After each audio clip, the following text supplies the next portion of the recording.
Mes parents m'ont dit qu'ils ne pouvaient pas m'aider financièrement pour mes frais de scolarité universitaire, puis ils ont acheté à mon frère un nouveau camion, pour son avenir.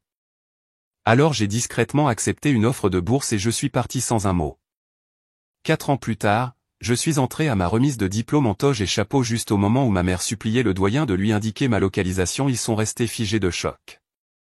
Je m'appelle Olivia Mitchell, j'ai 22 ans, et j'ai un jour cru que la famille signifiait un soutien inconditionnel. Pendant 18 ans, j'ai été la fille parfaite. Des mentions très bien, des activités extrascolaires, la future médecin dont il se vantait lors des réunions de famille. Puis est venu ce soir d'été où mes parents m'ont fait asseoir. Nous ne pouvons tout simplement pas payer tes frais de scolarité universitaire. 2 semaines plus tard, je les ai vus remettre à mon frère les clés d'un tout nouveau camion avec un énorme nœud rouge. Pour son avenir, ont-ils dit, souriant. Ce moment m'a appris que parfois, pour avancer, il faut partir silencieusement. Si vous avez jamais dû vous défendre quand personne d'autre ne le ferait, laissez un commentaire ci-dessous et racontez-moi votre histoire pendant que vous regardez comment j'ai transformé la trahison de ma famille en mon plus grand triomphe. Ayant grandi à Millfield, Ohio, une ville de 8000 habitants, je n'ai jamais remis en question ma place dans le monde ou dans ma famille. Notre maison coloniale à 2 étages avec des volets bleus décolorés se trouvait dans Maple Street, à seulement 3 pâtés de maison du lycée où j'ai passé 4 ans en tête de classe. Mon enfance n'était pas extravagante, mais elle était confortable, la définition de la vie de banlieue de la classe moyenne américaine. Mon père, Richard Mitchell, travaillait comme superviseur de production dans l'usine de fabrication qui employait la moitié de la ville.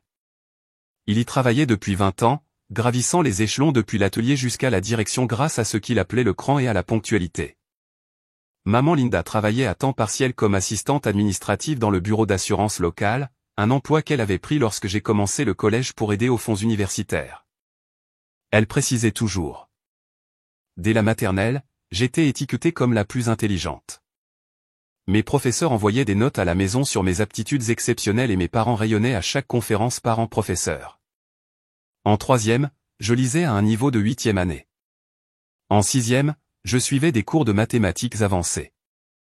Ce n'était pas seulement du talent naturel. J'ai travaillé dur, restant éveillé tard pour perfectionner mes devoirs pendant que d'autres enfants jouaient aux jeux vidéo ou traînaient au centre commercial. C'est ma fille, disait papa, me frottant les cheveux quand un autre bulletin parfait rentrait à la maison. Elle sera la première médecin de la famille. Le rêve de l'école de médecine est devenu un objectif familial partagé, quelque chose dont nous parlions à table. Nous économisons pour tes études, me rappelait maman quand je demandais des choses chères que les autres adolescents avaient. Ton avenir passe avant tout.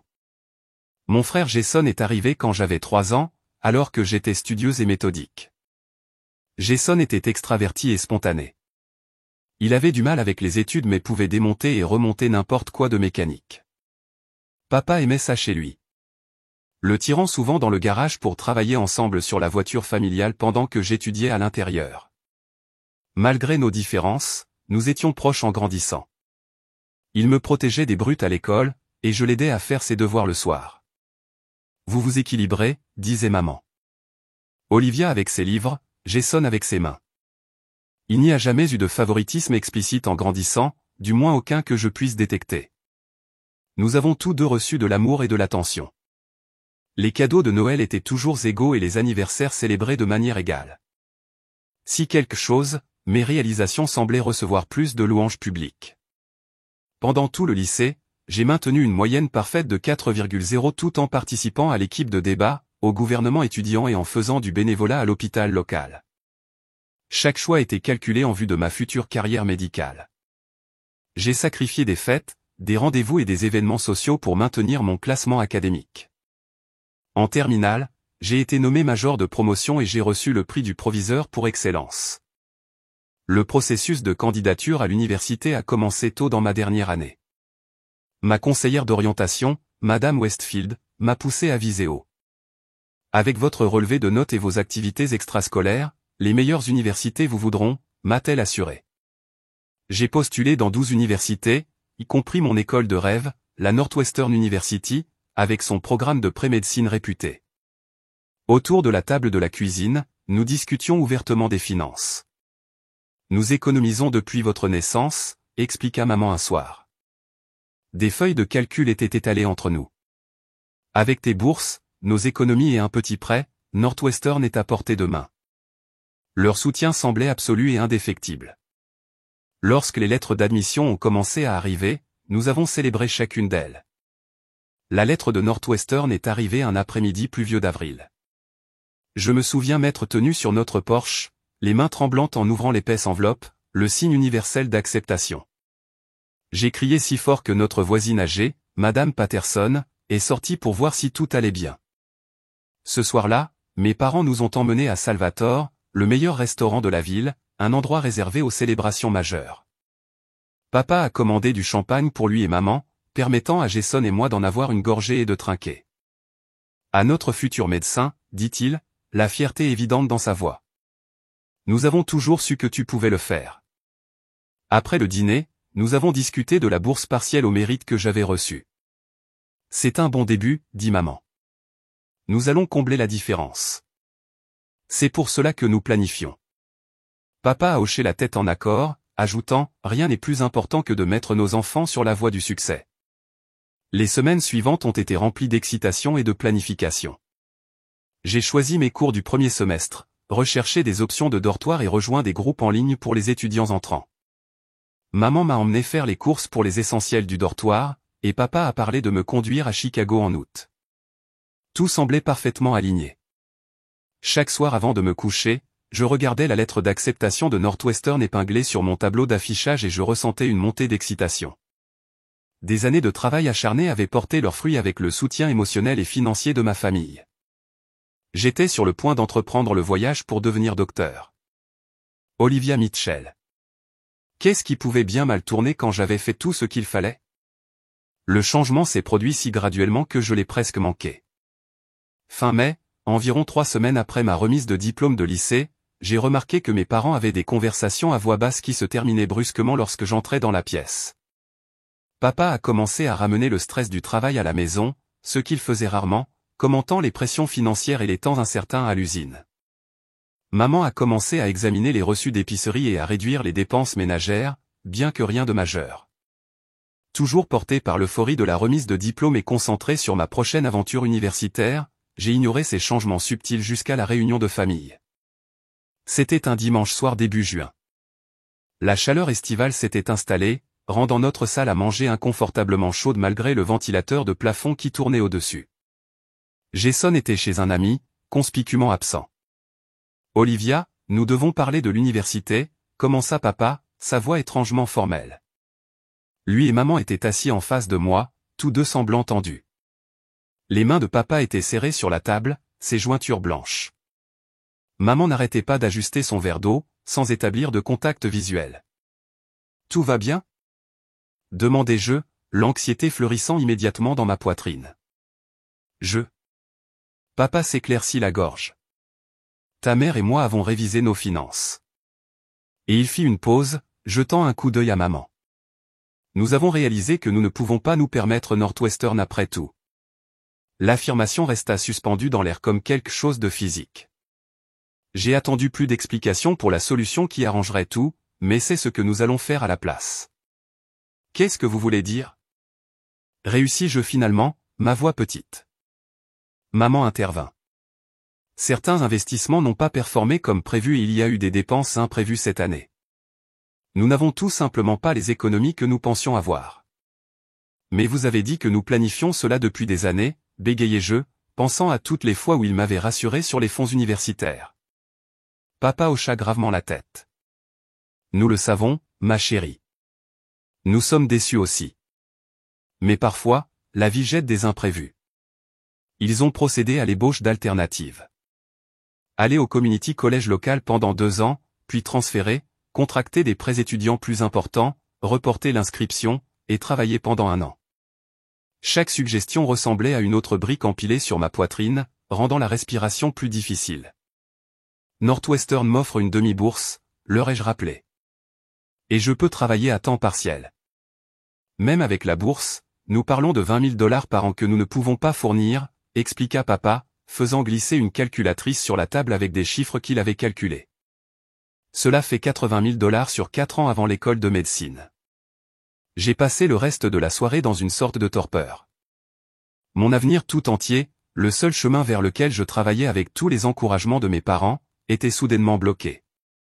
Je me suis retiré dans ma chambre et me suis assise à genoux sur mon lit, entouré de brochures de Northwestern et de catalogues de cours, essayant de traiter ce qui s'était passé.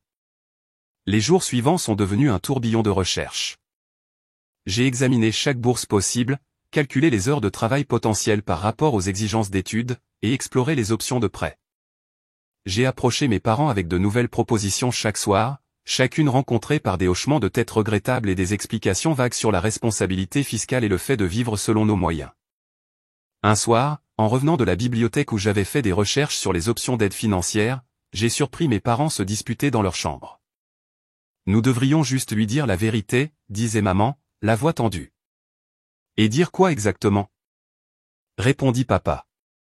Tu sais que c'est la bonne décision pour la famille. Mais nous lui avons promis, Richard. Pendant des années, nous avons promis. Les choses changent, les priorités changent. Elle est intelligente. Elle s'adaptera. Leurs voix ont baissé et je me suis éloigné doucement. La confusion se mêlant à la déception croissante. Quelle vérité ne me disait-il pas? Quelle priorité avait changé? De petites incohérences ont commencé à attirer mon attention. Malgré cette prétendue crise financière, maman est rentrée avec de nouveaux meubles de jardin pour l'arrière-cour. Papa a mentionné des sorties de pêche le week-end avec ses amis du travail. Nos vacances annuelles à Lake Michigan sont restées au calendrier. Lorsque j'ai doucement interrogé ses dépenses, maman les a écartées d'un geste. Ce sont des budgets différents, ma chérie.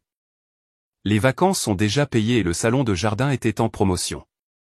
Un après-midi, en cherchant une agrafeuse dans le bureau à domicile de papa, j'ai remarqué des relevés bancaires sur son bureau. Je n'avais pas l'intention de fouiner, mais un chiffre particulier a attiré mon attention. Un compte d'épargne avec un solde substantiel. Pas un solde, nous ne pouvons pas payer l'université, mais certainement pas vide. J'ai rapidement remplacé le papier, mon esprit s'emballant. Jason est rentré de chez son ami ce soir-là, exceptionnellement joyeux, sifflant en fouillant dans le réfrigérateur. Quand je lui ai demandé ce qui le rendait si heureux, il a juste haussé les épaules et a dit, la remise de diplôme approche. Juste heureux d'avoir fini l'école. Quelque chose n'allait pas. Les explications sur les investissements échoués, les disputes à huis clos, l'argent qui continuait clairement à être dépensé pour d'autres choses, la bonne humeur mystérieuse de Jason, tout cela alors que mon avenir s'effondrait. Je suis allé me coucher cette nuit-là avec un sentiment inquiétant que la vérité était juste sous la surface, attendant d'être découverte. La cérémonie de remise de diplôme du lycée de Jason est arrivée un après-midi de juin étouffant 2 semaines plus tard. Le gymnase de l'école était rempli de familles fières s'éventant avec des programmes, l'air épais de parfum, d'apprésage et d'anticipation. Je me suis assise entre mes parents au 3e rang, réservé aux familles des élèves brillants. Jason avait à peine réussi une moyenne de 3,0. Mais sa position de capitaine de l'équipe de lutte lui avait valu une reconnaissance spéciale. Quand son nom a été appelé, mes parents se sont levés d'un bond, applaudissant sauvagement. Papa avait même sifflé avec ses doigts, quelque chose qu'il n'avait jamais fait lors de ma cérémonie. J'ai aussi levé et applaudi, sincèrement heureuse pour mon frère malgré ma propre déception persistante en arrière-plan. Famille Mitchell, veuillez vous retrouver dehors près du grand chêne pour les photos, a instruit maman alors que nous sortions. Après la cérémonie, notre famille élargie s'était déplacée pour l'occasion. Grands-parents de Floride, oncles et tantes des États voisins, cousins que je n'avais pas vus depuis des années. Nous nous sommes rassemblés sous le grand chêne, prenant les photos de remise de diplôme habituelles. Jason dans sa toche bleue tenant son diplôme. Jason avec maman et papa. Jason avec ses grands-parents. Jason avec moi. Pendant tout ce temps, mon père a continué à regarder sa montre et à échanger des regards avec mes oncles, qui semblaient inhabituellement excités par quelque chose. Bon, tout le monde, annonça papa après les photos. Nous avons une surprise spéciale. S'il vous plaît, suivez-nous au parking. Une vague de murmures excités traversa la famille alors que nous nous dirigions vers l'extrémité du parking de l'école. En tournant le coin, j'ai vu un tout nouveau camion Ford F-150, noir brillant avec des accents chromés, un énorme nœud rouge attaché au capot. Il était séparé des autres véhicules, clairement exposé. Pendant un moment surréaliste, je n'ai pas fait le lien. Puis, Papa a sorti un jeu de clés de sa poche, le logo Ford clairement visible sur le porte-clés. Jason, dit-il, sa voix résonnant de fierté. Ta mère et moi ne sommes pas peu fiers du jeune homme que tu es devenu. Alors que tu commences ton parcours dans le métier de la construction, nous voulions nous assurer que tu aies un moyen de transport fiable pour ton avenir. Ce camion est à toi, mon fils.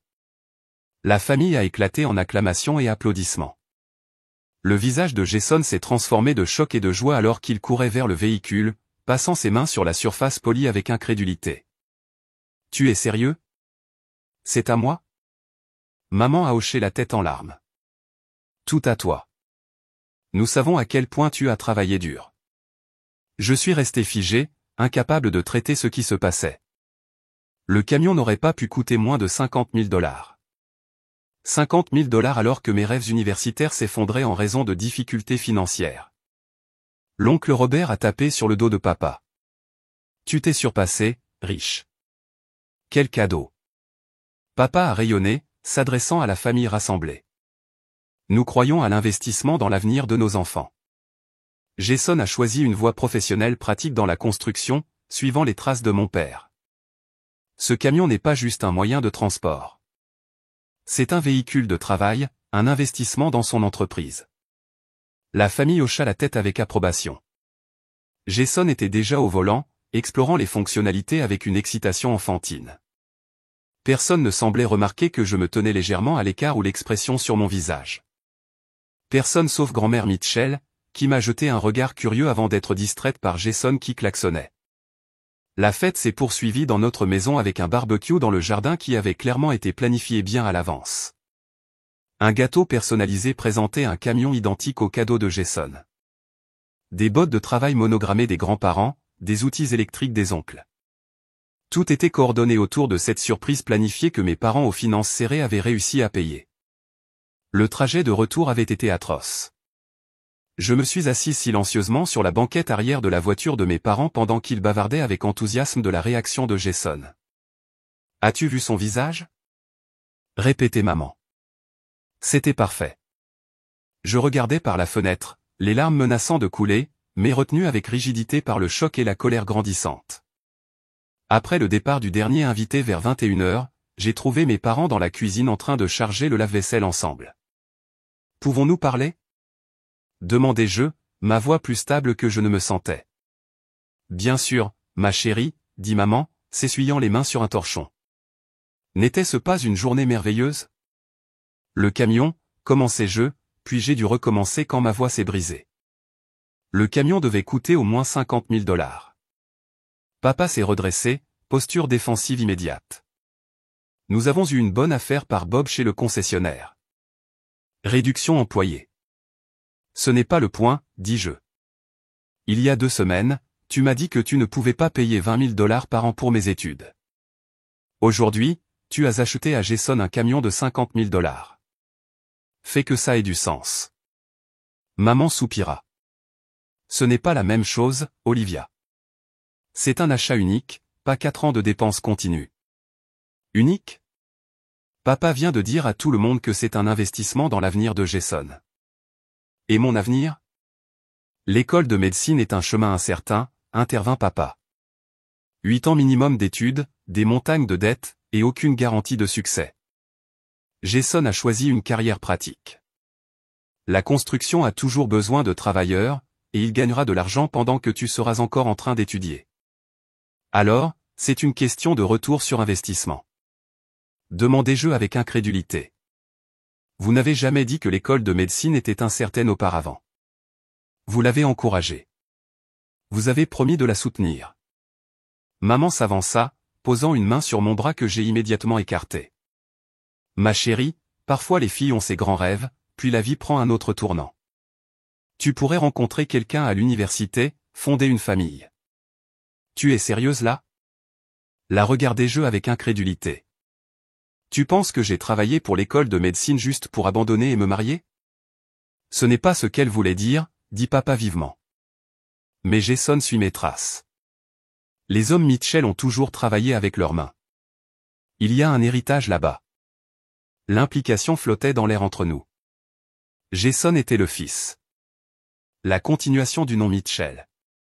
L'héritage. J'étais temporaire.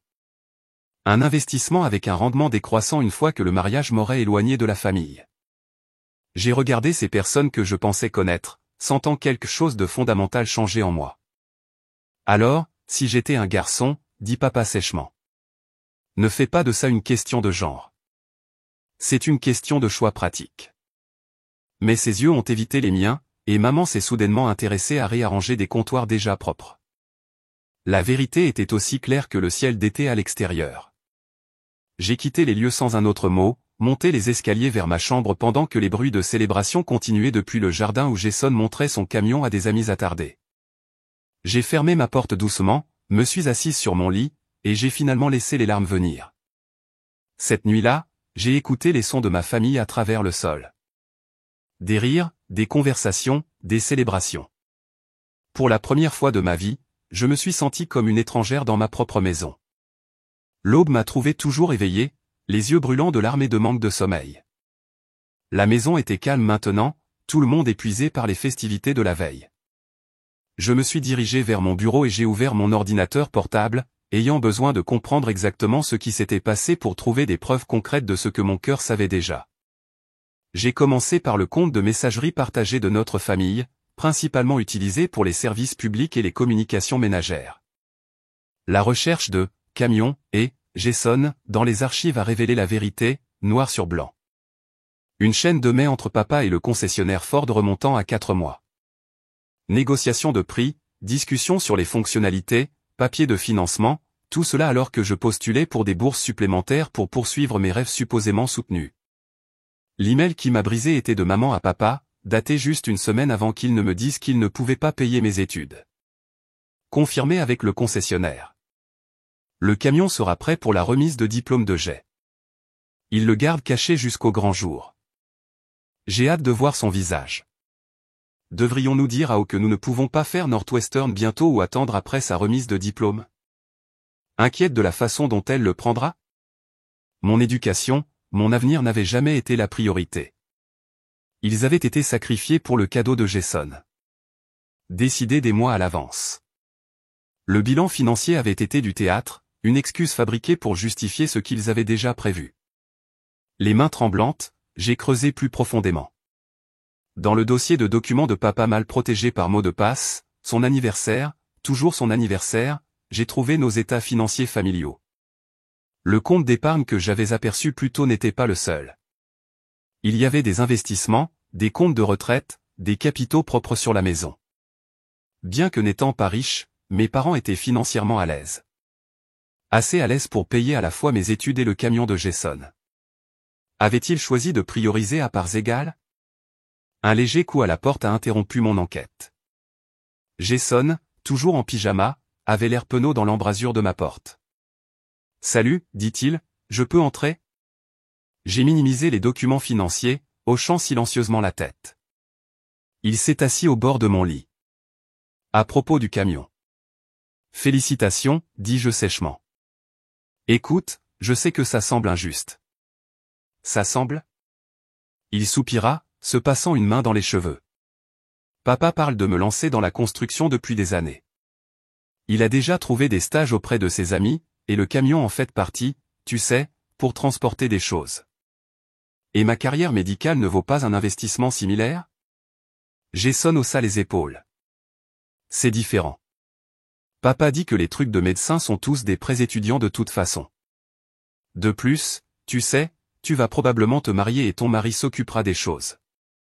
Le sexisme décontracté m'a stupéfaite jusqu'au silence. Pas seulement de la part de mes parents, mais aussi de Jason. C'était systémique, transmis comme un héritage toxique. Papa dit qu'après l'école professionnelle, ils vont m'aider pour une mise de fonds sur une maison, continua-t-il, ignorant mon choc. Commencer à construire des capitaux propres tôt, dit-il. Une maison. Après m'avoir refusé des études, il prévoit de lui acheter une maison, aussi. Penses-tu que tout cela soit juste? Demandai-je calmement. Son expression est devenue défensive. La vie n'est pas juste, Liv. Nous prenons juste des chemins différents. Le mien est plus pratique. Veux-tu vraiment la construction, ou est-ce le rêve de papa pour toi? Il s'est levé brusquement. Je ne suis pas venu ici pour être psychanalysé. Je voulais juste m'assurer que nous sommes en bons termes. Nous ne sommes pas en bons termes, Jason. Pas du tout.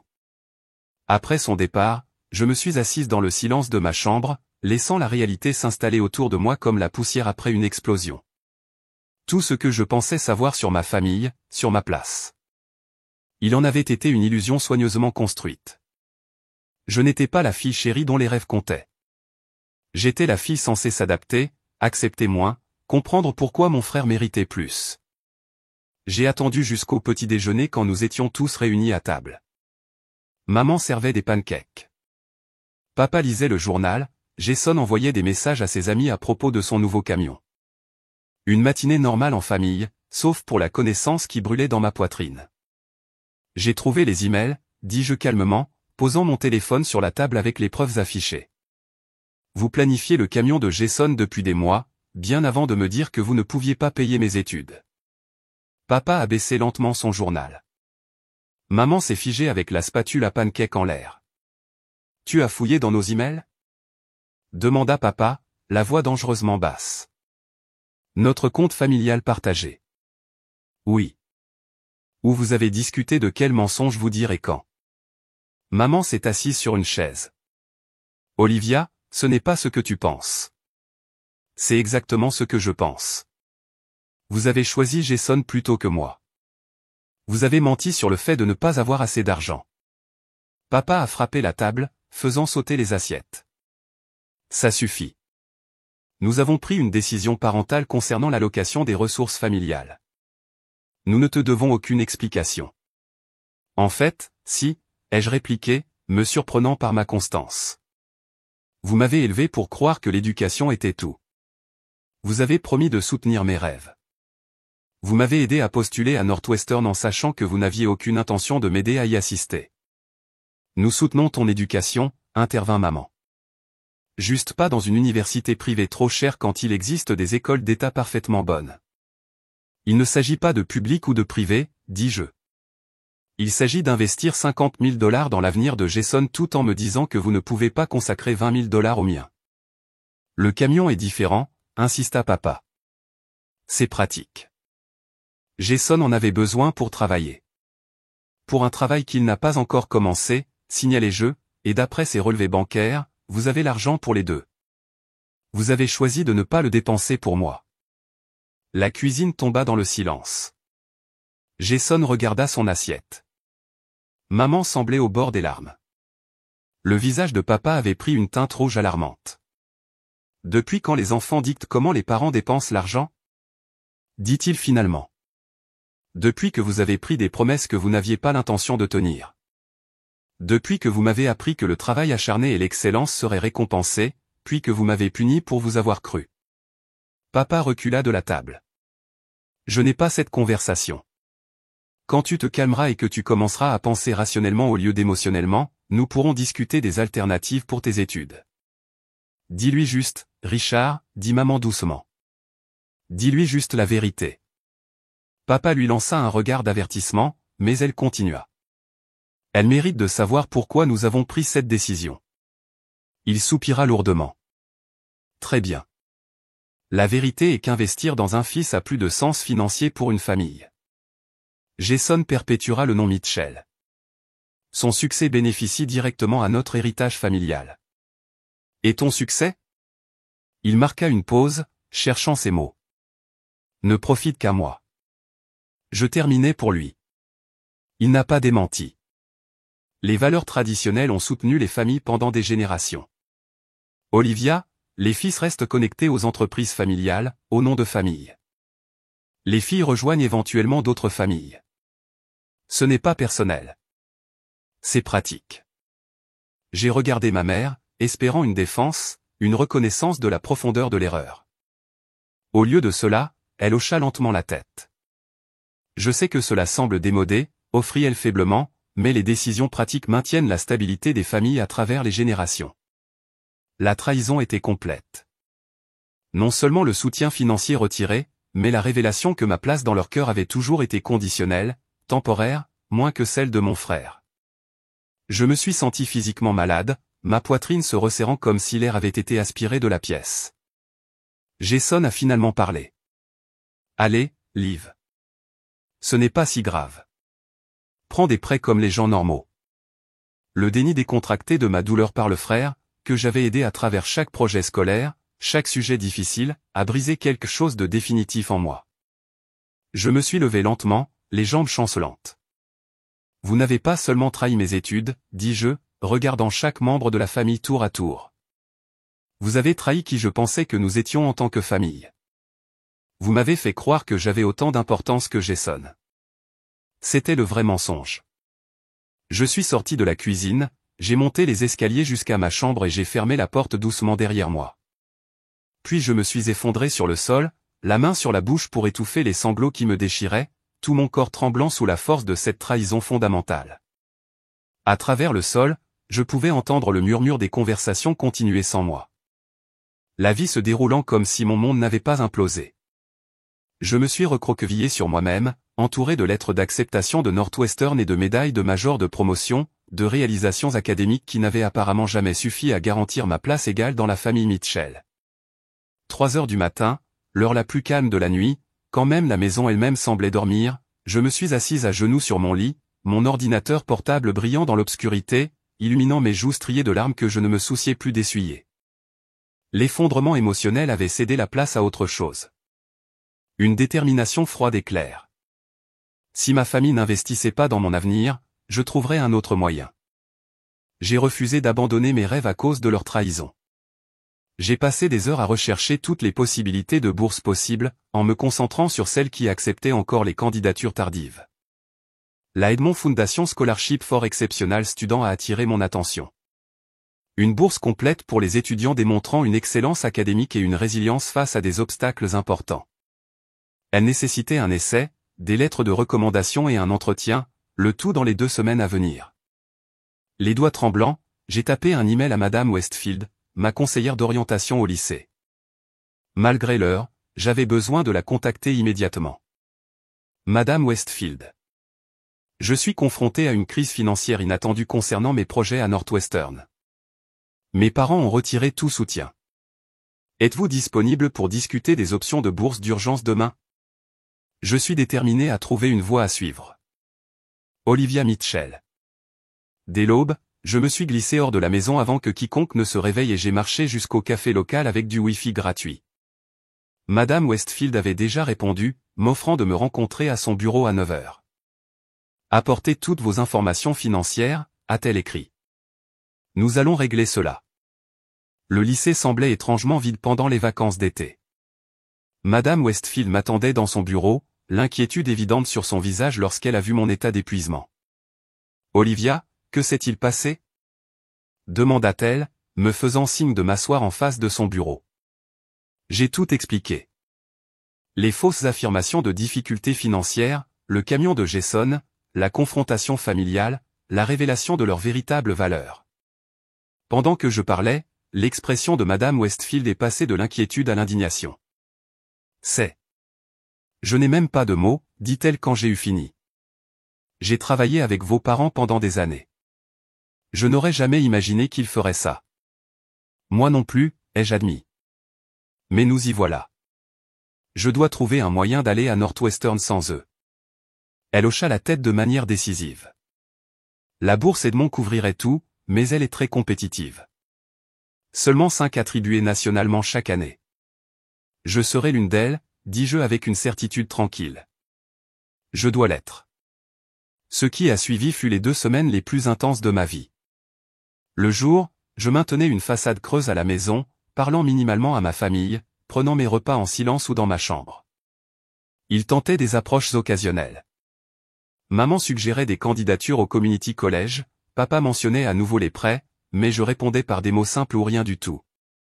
La nuit et chaque instant seul, je travaillais. L'essai de bourse nécessitait une explication détaillée de ma situation et de la manière dont je comptais la surmonter. Madame Westfield m'a aidé à formuler un langage honnête sans être mélodramatique, en soulignant ma résilience plutôt que ma victimisation. Le comité de sélection ne veut pas accorder de bourse par pitié, m'a-t-elle expliqué. Ils veulent investir dans des étudiants qui réussiront malgré les obstacles. Nous avons obtenu des lettres de recommandation de mon proviseur, du coordinateur du bénévolat à l'hôpital et de mon entraîneur de débat. Chacun parlait de différents aspects de mon caractère. Excellence académique, compassion, argumentation persuasive. Madame Westfield elle-même a écrit la 4e lettre abordant ma nouvelle situation avec délicatesse professionnelle et conviction personnelle. La documentation financière s'est avérée délicate. J'avais un accès limité aux informations de mes parents, mais Madame Westfield m'a aidé à remplir les formulaires avec ce que je savais. Ils vérifieront indépendamment, m'a-t-elle assuré. Soyez simplement honnête sur votre situation. Tout au long de ce processus, j'ai vécu dans un étrange limbo à la maison. Mes parents semblaient incertains de la manière de m'aborder après la confrontation. Maman laissait des assiettes de nourriture devant ma porte lorsque je sautais des repas. Papa faisait des tentatives maladroites de petites conversations sur la météo. Jason m'évitait complètement, passant la plupart de son temps avec ses amis ou conduisant fièrement son nouveau camion en ville. La candidature terminée. J'ai soumis tout par voie électronique depuis le bureau de Madame Westfield. 3 jours plus tard, j'ai reçu un email demandant un entretien vidéo avec le comité de sélection des bourses.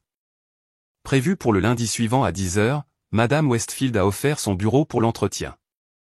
Vous avez besoin d'intimité et d'une bonne connexion Internet, a-t-elle dit.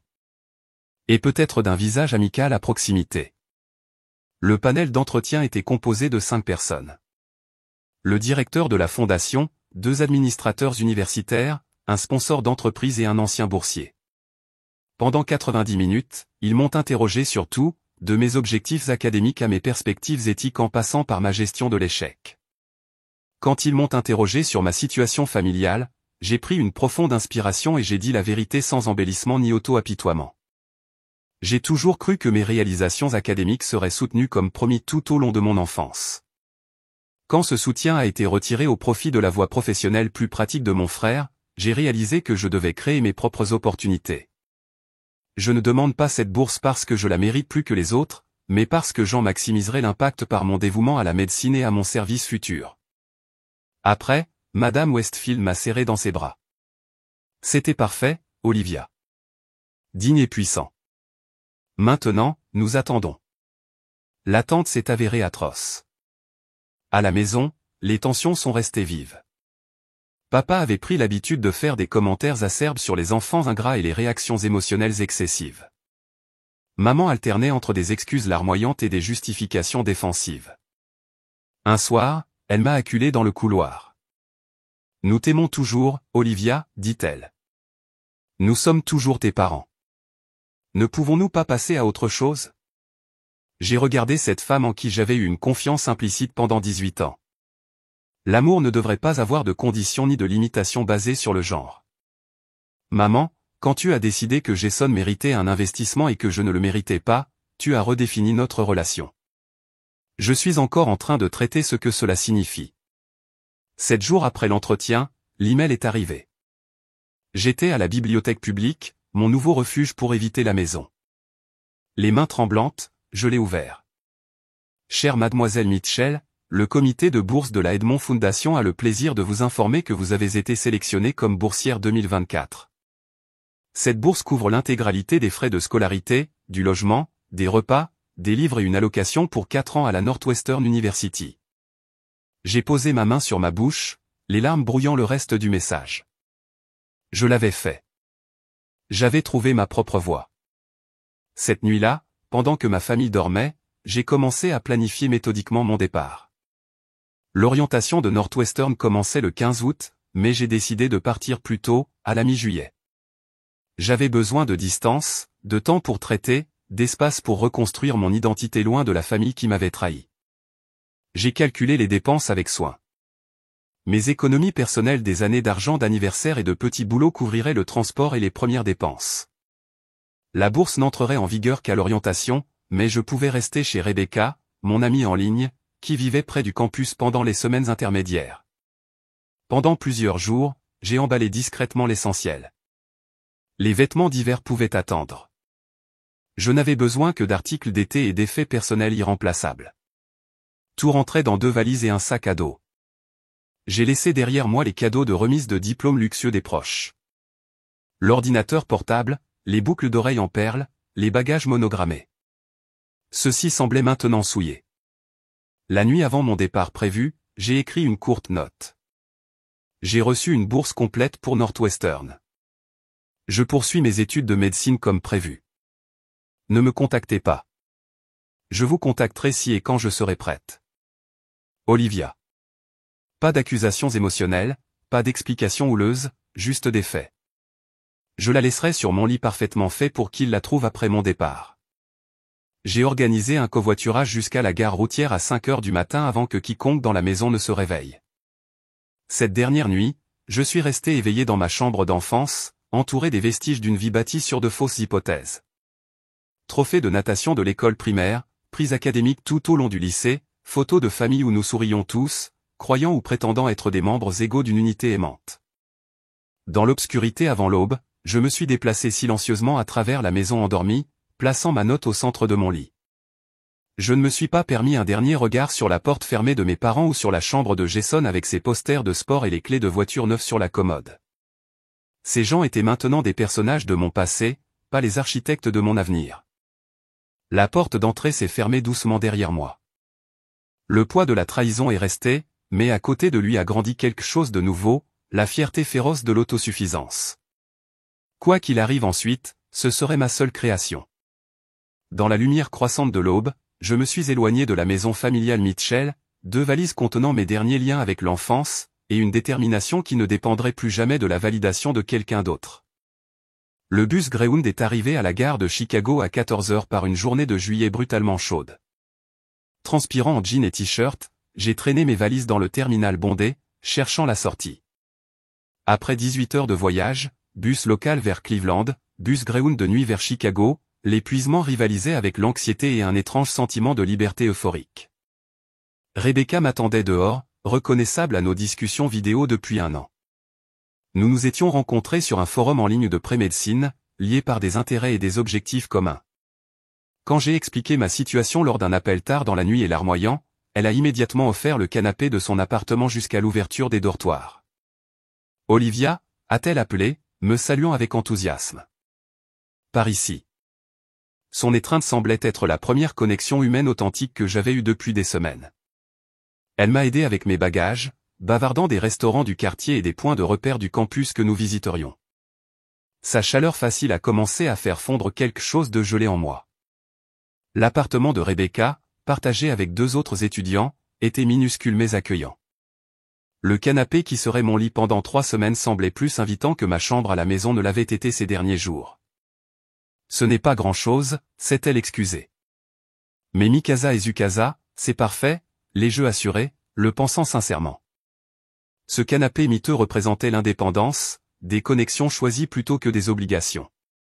La première nuit, allongé et veillé sous des couvertures prêtées tandis que les colocataires de Rebecca bougeaient silencieusement dans l'appartement, le mal du pays m'a frappé avec une force inattendue. Pas pour mes parents ni même pour ma maison d'enfance, mais pour la certitude que j'avais autrefois eu de ma place dans le monde. J'avais perdu non seulement le soutien familial, mais tout un cadre pour comprendre les relations et la confiance. Le matin a apporté une détermination renouvelée. Rebecca avait des cours même à laisser des plans de campus et sa clé de rechange. Explore, m'a-t-elle encouragé. Commence à te l'approprier. J'ai passé cette journée à me promener sur le campus de Northwestern, une étrangère qui regarde de l'extérieur. Les étudiants suivant des cours d'été se déplaçaient avec détermination entre les bâtiments. J'ai trouvé le bureau de conseil prémédical fermé jusqu'à l'orientation et le dortoir où j'avais été assigné une chambre. Debout devant ces lieux, je me sentais à la fois comme si j'appartenais et comme si j'étais une fraude qui avait dû ruser pour y parvenir. À la 2e semaine, j'avais établi des routines. Les matins à explorer le campus, les après-midi dans un café local avec du Wi-Fi gratuit, à rechercher des emplois étudiants et à postuler à des postes sur le campus. Les soirées à cuisiner avec Rebecca et ses colocataires, qui ne se sont jamais demandé pourquoi une étrangère occupait leur salon ni ne m'ont traité avec autre chose que de la chaleur. Mon téléphone est resté éteint. Je l'ai allumé une fois après mon arrivée, trouvant 37 appels manqués et des dizaines de messages de mes parents et de Jason. Les messages sont passés de confus à en colère à suppliant. Je n'ai lu aucun d'eux en détail, me contentant de confirmer qu'ils savaient que j'étais parti.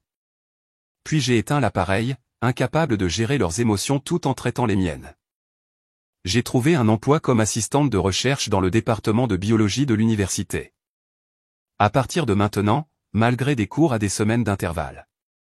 Le professeur, Dr. Eleanor Chen, avait besoin d'aide pour organiser les données des expériences d'été. Le poste payait modestement, mais offrait une expérience et une connexion inestimables à mon domaine. Vous êtes incroyablement organisé, a commenté Dr. Chen après ma première semaine. La plupart des étudiants de première année nécessitent plus de supervision. J'ai appris à être autonome, ai-je répondu, laissant les raisons compliquées inexprimées. Lorsque les dortoirs ont ouvert pour les arrivées anticipées, je me suis installé dans ma chambre assignée avec un soulagement profond. L'espace était minimal. Lit jumeaux, bureau, commode, moitié une armoire, mais entièrement à moi. Ma colocataire n'arriverait pas avant une autre semaine, me donnant le temps de m'installer dans l'espace physiquement et émotionnellement. Cette première nuit seule dans ma chambre de dortoir, j'ai pleuré pendant des heures. Pas exactement de tristesse, mais de soulagement.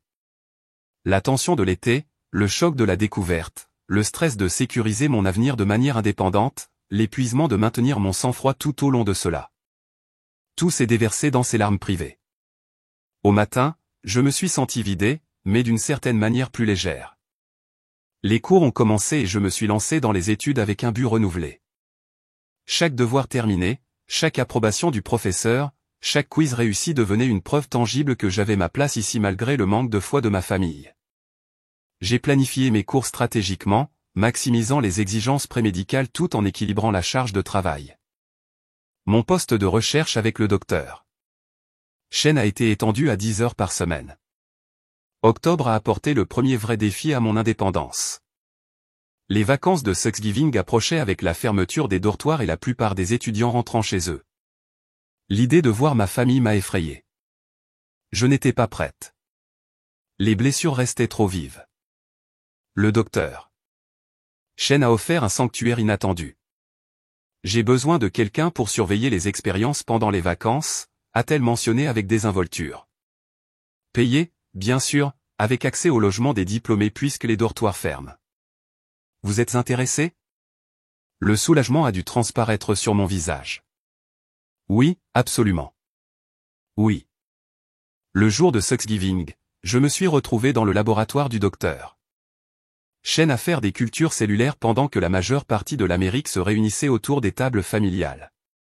Elle est apparue en milieu d'après-midi avec des contenants de nourriture. Le dîner de ma famille, a-t-elle expliqué.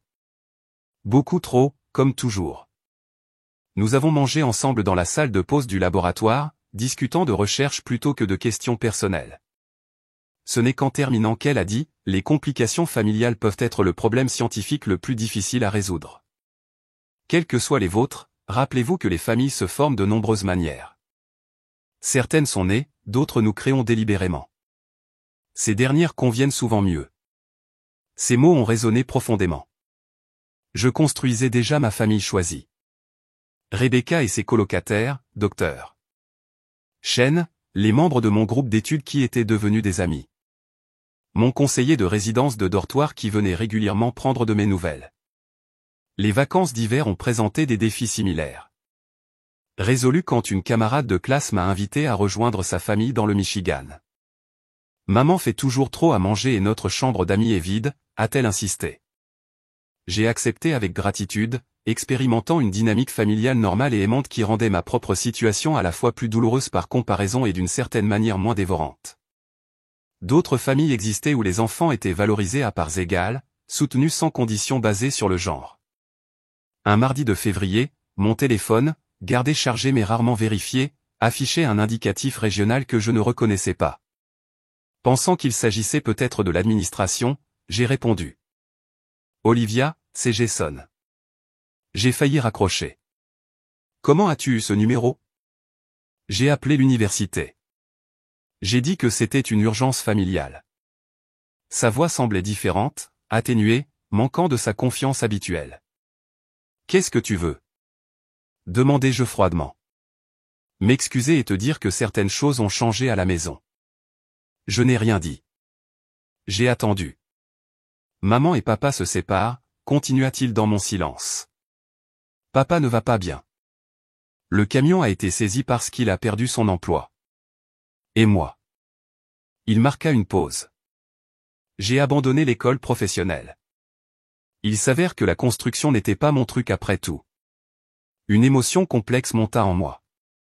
Pas tout à fait la satisfaction de leurs difficultés, mais la vindication que leur plan pratique s'était si rapidement effondré. Pourquoi me racontes-tu ça? Parce que tu avais raison, dit-il simplement. Surtout. Le favoritisme, le sexisme, tout ça. Je ne l'ai pas vu parce que j'en bénéficiais. Mais quand les choses se sont compliquées, papa a commencé à me traiter comme il te traitait, comme un investissement qui a mal tourné. J'ai réalisé que c'est tout ce que nous avons jamais été pour lui.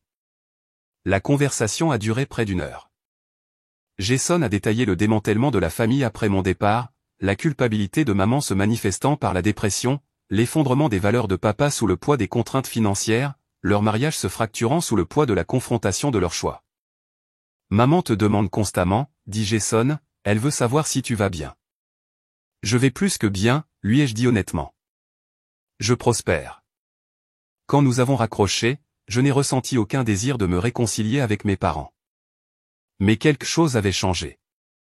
Leur effondrement n'a pas guéri mes blessures, mais cela a éliminé le pouvoir que ces blessures avaient sur moi. Leur approbation ou leur désapprobation n'avait plus d'importance. Je réussissais sans eux. Le semestre de printemps a apporté de nouveaux triomphes. J'ai maintenu une moyenne parfaite tout en augmentant mes heures de recherche. Le docteur Chen m'a invité à coécrire un article, pratiquement du jamais vu pour une étudiante de première année. Ma conseillère prémédicale a fait remarquer que je me positionnais exceptionnellement bien pour les candidatures à l'école de médecine. Alors que ma première année touchait à sa fin, j'ai reçu un email qui m'a coupé le souffle. Acceptation au prestigieux programme accéléré de médecine de Northwestern, une autre bourse compétitive qui assurerait mon chemin direct vers l'école de médecine de l'université après la fin de mes études de premier cycle. Seulement 5 étudiants par an recevaient cet honneur. Dans ma minuscule chambre de dortoir, regardant la lettre d'acceptation, j'ai pensé à la fille effrayée qui était montée dans un bus avec 2 valises il y a moins d'1 an. Cette version de moi n'aurait jamais pu imaginer ce moment de triomphe absolu. J'avais perdu une famille mais trouvé ma force. J'avais été trahi mais j'avais appris à me faire confiance. La nuit avant ma remise de diplôme, j'ai reçu un message de Jason. Maman vient demain. Je voulais que tu saches ton choix si tu veux la voir. Papa ne vient pas. Je me suis tenu à la fenêtre de ma chambre de dortoir, regardant le coucher du soleil peindre les bâtiments du campus en doré après tout ce qui s'était passé, après avoir reconstruit ma vie pièce par pièce. Étais-je prête à affronter la personne dont la trahison avait catalysé ce voyage? La réponse est venue avec une clarté surprenante. Oui. Pas pour la réconciliation ou le pardon, mais pour clore le cercle. Pour lui montrer exactement qui j'étais devenu sans son soutien. Pour me tenir dans mes réalisations sans me cacher ni m'excuser. J'ai répondu par un seul mot. D'accord. Le jour de la remise de diplôme s'est levé brillamment clair. Le lac Michigan scintillant comme du verre poli au-delà des limites du campus. Je me suis habillé méthodiquement dans ma chambre. Robe noire sous la toge académique. Les cordons d'honneur drapés sur mes épaules, le chapeau positionné avec précision. Chaque objet représentait un triomphe sur des circonstances qui auraient dû me vaincre. Ma colocataire Catherine a pris des photos pendant que je me préparais. Première de notre promotion, n'arrêtait-elle pas de dire fièrement. Il devrait te faire prononcer le discours au lieu de ce doyen ennuyeux. Nous avons rejoint le cortège des diplômés qui se rassemblaient devant l'auditorium. Les professeurs en robe académique colorée bordaient l'allée, le docteur Chen parmi eux. Elle s'est avancée alors que je passais, me serrant brièvement la main. Travail extraordinaire, Olivia. Ce n'est que le début. Je n'avais parlé à personne de la possible apparition de ma mère. Cela semblait trop compliqué à expliquer, trop personnel à partager. Je n'étais même pas sûr qu'elle viendrait, malgré le message de Jason. Une partie de moi espérait qu'elle ne viendrait pas. Alors que notre cortège atteignait le bâtiment administratif où nous allions collecter nos cartes de nom avant d'entrer dans la cérémonie, je l'ai vue. Ma mère se tenait près du bureau d'information, semblant plus petite que je ne m'en souvenais, ses cheveux montrant plus de gris. Elle semblait se disputer avec le doyen étudiant adjoint, gesticulant avec emphase. Je dois savoir où est ma fille, ai-je entendu dire alors que j'approchais, Olivia Mitchell, je suis sa mère. Je ne l'ai pas vue depuis 4 ans. Comme je l'ai expliqué, Madame Mitchell, nous ne pouvons pas fournir d'informations sur les étudiants sans permission. Les politiques de confidentialité sont très claires. Mes camarades diplômés continuaient à passer devant cette scène, indifférents au drame qui se déroulait. J'aurais pu les rejoindre, éviter complètement cette confrontation. Au lieu de cela, je me suis écarté de la file. Maman, dis-je. Elle s'est retournée, son visage passant du choc à l'incrédulité à quelque chose qui ressemblait à de l'émerveillement. Olivia, est-ce vraiment toi? 4 ans nous séparaient. 4 ans de silence complet après 18 ans d'interaction quotidienne. Elle me regardait comme si j'étais une étrangère, ce que j'étais à bien des égards. Pourquoi es-tu ici? Demandai-je calmement. Pour te voir, obtenir ton diplôme, dit-elle, la voix tremblante. Jason me l'a dit.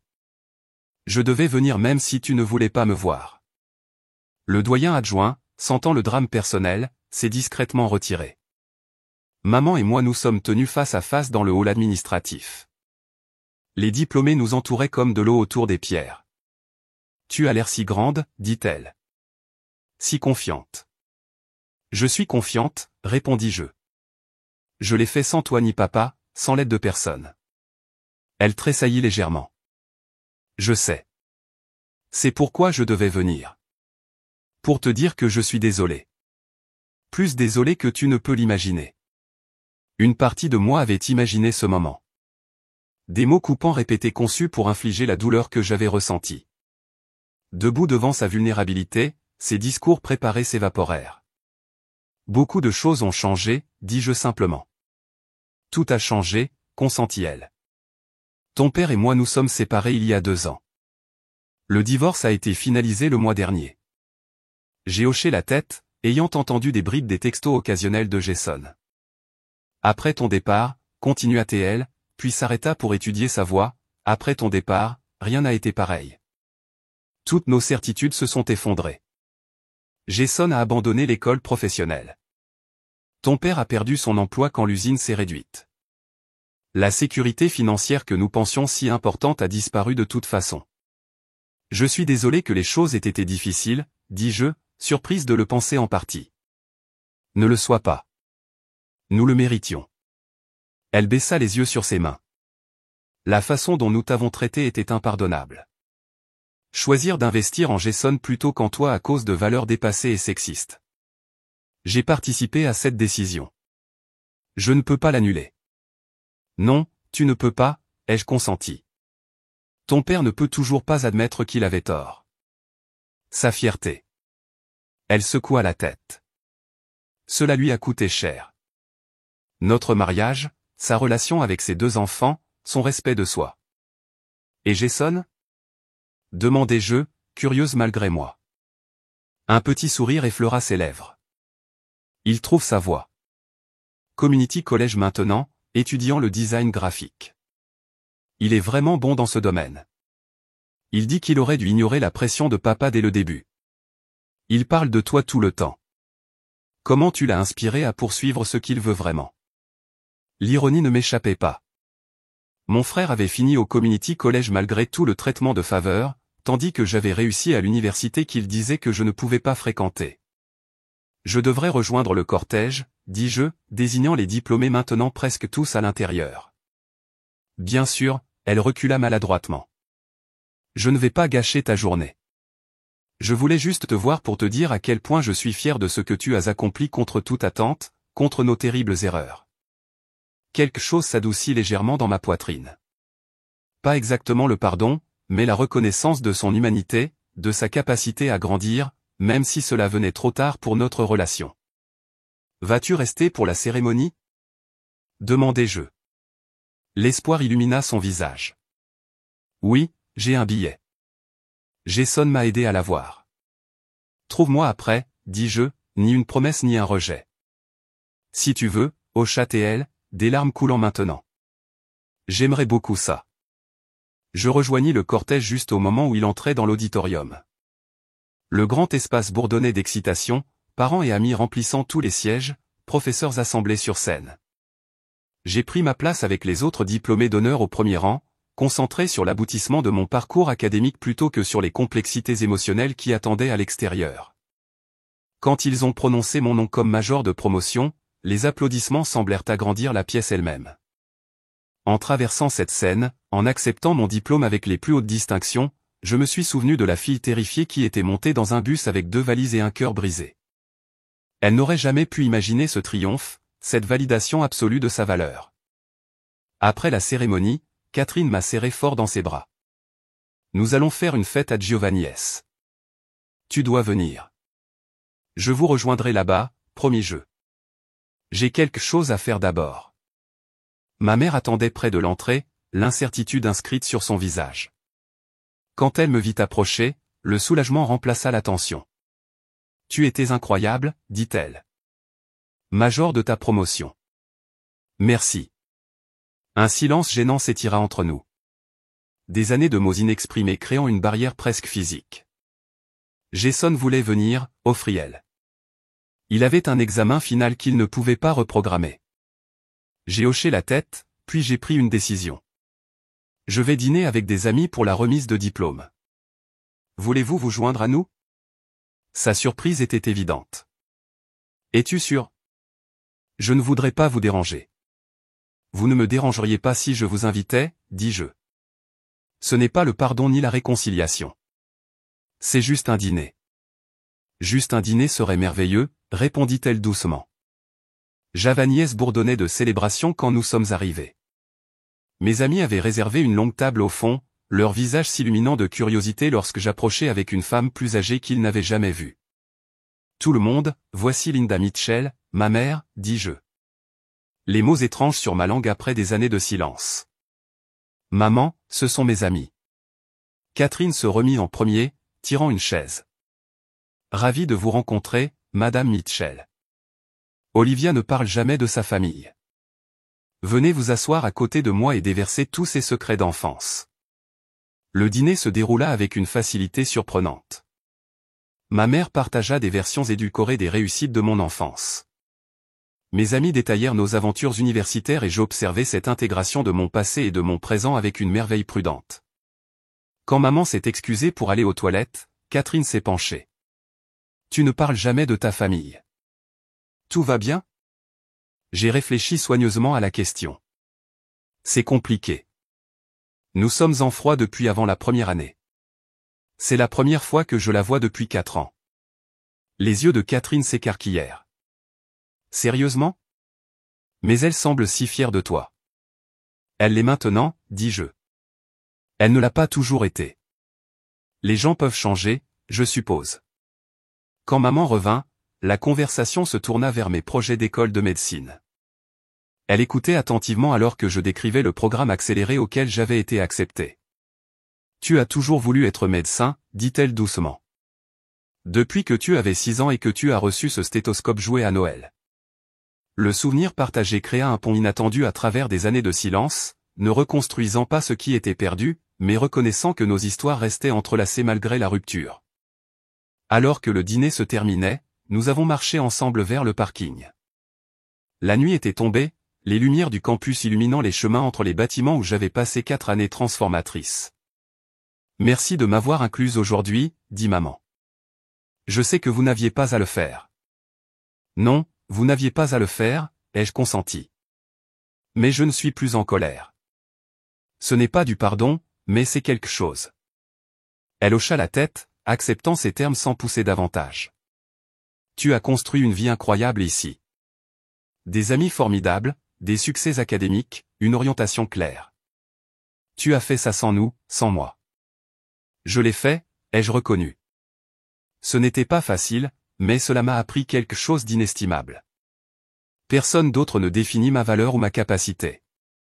Ni les parents, ni les attentes de la société, ni les normes de genre. Seul moi détermine mes limites. Une leçon que j'ai apprise trop tard, répondit-elle. Mais une que je n'oublierai jamais. Nous sommes arrivés à sa voiture, le moment de la séparation étant venu. Vas-tu rester en contact? Demanda-t-elle timidement. Même occasionnellement? J'ai considéré cela attentivement. Je ne peux pas promettre un contact régulier. Ma vie avance. L'école de médecine, la résidence éventuellement, mais oui, des mises à jour occasionnelles semblent raisonnables. Le soulagement adoucit ses traits. C'est plus que ce que je mérite. Merci. Nous ne nous sommes pas serrés dans les bras pour nous dire au revoir. Cela aurait semblé forcé, prématuré.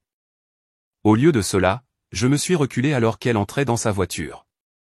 Reconnaissant la distance prudente que le respect exigeait. En retournant vers le campus où mes amis attendaient, j'ai ressenti une légèreté inconnue. Pas l'absence de douleur passée, mais sa transformation en quelque chose de constructif, sagesse, résilience, connaissance de soi. Ma famille avait essayé de me limiter sur la base de notions dépassées de genre et de valeurs.